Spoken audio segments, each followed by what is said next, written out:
Assalamualaikum. Anda nak tanya, salah satu istilah yang digunakan oleh BN lah untuk menentang hudud ni adalah, dia kata hudud ni adalah hudud bersih Kelantan, bersih PAS kan, hudud PAS. Jadi sebenarnya dari sudut kita pun sendiri, bila kita nak terangkan berkaitan dengan hudud ni, ada satu kekurangan lah, yang mana kita sendiri tidak memahami secara detail apa yang terkandung dalam kanun jenayah syariah Kelantan tu sendiri, menyebabkan di kalangan ahli kita sendiri pun kita tak mampu nak terangkan secara detail. Yang kita boleh terangkan adalah secara umum je. Hukum Islam ni macam ni, ada kisas, ada kanun, ada elemen-elemen yang umum lah di dalamnya. Dan sebenarnya kita tak menjawab secara khusus detail apa yang ada dalam kanun jenayah yang cuba nak dibawa oleh Kelantan lah. Jadi mungkin Ustaz boleh terangkan sikit. Memang taktik UMNO ni untuk menolak undang-undang hudud ni, dia kata hudud ni hudud PAS. Tapi saya cabar dalam sinar harian Kuala saya cabar. Sejak dulu kita cabar, kalau undang-undang hudud di Kelantan itu bukan undang-undang hudud yang sebenar. Undang-undang PAS saja. UMNO buat marilah yang sebenar. Kita cabar UMNO untuk mengukakan undang-undang hudud yang betul, berdasarkan Quran dan hadis. Yang bukan PAS, bukan UMNO. Sampai hari ni pun dia tak boleh bawa. Dia tak boleh bawa. Kalau dia kata apa yang kita luluskan di Kelantan Tenggara itu tidak Islami, itu undang-undang hudud PAS, kenapa UMNO tak buat di negeri yang dia buat? Ataupun dia bubar, yang betul-betul Islam, bagi tak kita buat bandingan. Kalau buat dia betul-betul, kita akan buang hak kita ni, kita ambil dia. Tak ada masalah apa. Itu tak jadi masalah kepada kita. Itu asal dia nombor satu. Yang kedua, bila kita tanya UMNO, di mana yang tidak Islam, di mana yang tidak betul, kebanyakan mereka tak dijawab. Sebab dari segi hukuman, kesalahan dan hukuman itu betul-betul berdasarkan Quran. Contohnya mencuri. Kesalahan mencuri ini dalam hukuman perhutanan itu ada dalam Quran, dalam surah An-Nisa. As-sariqu was-sariqatu faqta'u aydiyahuma. Dalam Quran sendiri, hukuman orang berzina ada dalam Quran juga. Kita ambil dalam Quran. Qasas ada dalam Quran juga, dalam surah An-Nur. Yang tadi dalam surah Al-Maidah. Jadi semua tu ada dalam Quran, ada dalam hadis. Jadi kalau dia kata ini undang-undang hudud PAS, asalnya di mana?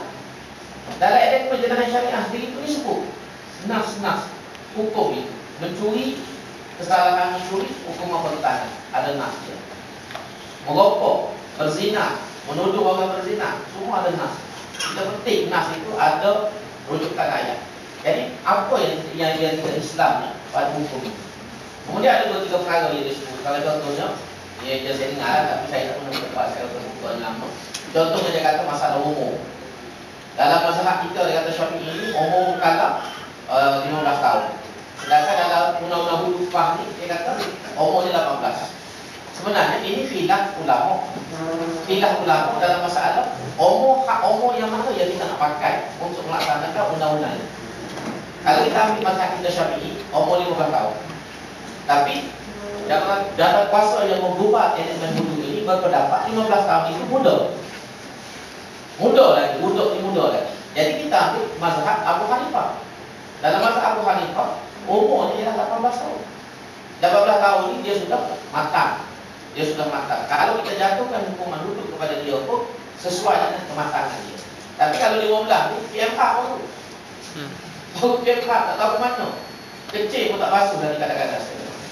Jadi itu masalah. Jadi ini masalah kita. Dalam ekor dipanggil hilaf antara sinul buluk dengan sinul rusydi, iaitulah umur balik dengan umur makan. Jadi kita memilih umur rusyd, umur makan untuk dijatuhkan hukuman. Itu perbezaan. Jadi bukan benar tidak cara dengan ulama. Jadi kata lagi cara dengan Islam, sebab dia kata sepatutnya undang-undang hudud itu benar pada orang bukan Islam. Tapi di Kelantan tak benar pada orang bukan Islam. Ini pun ada khilaf ada kita kalau kita baca.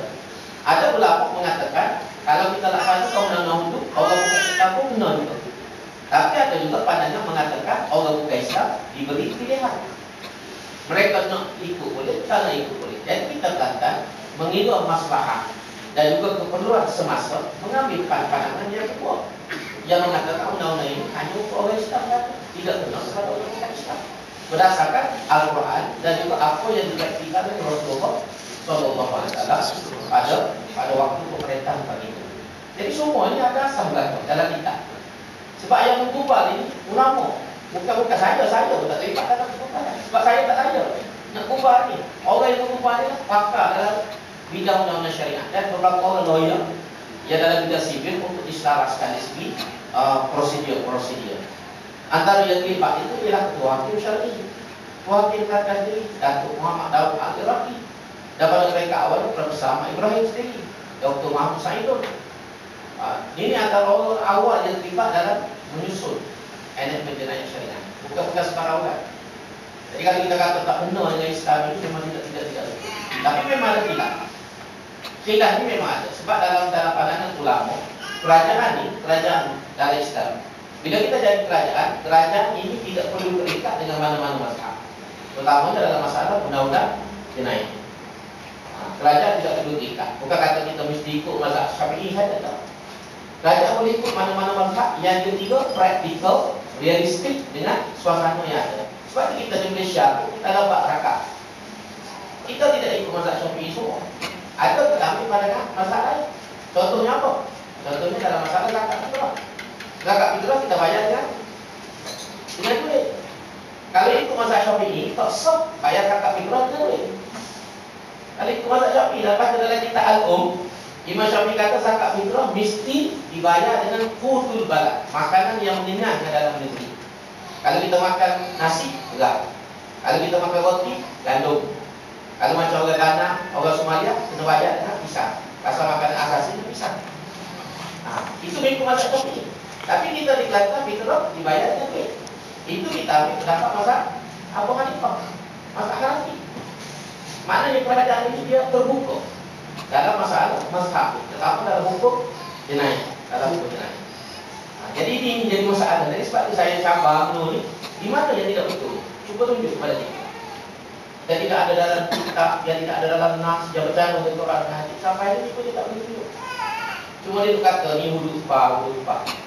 Itu masalah dia.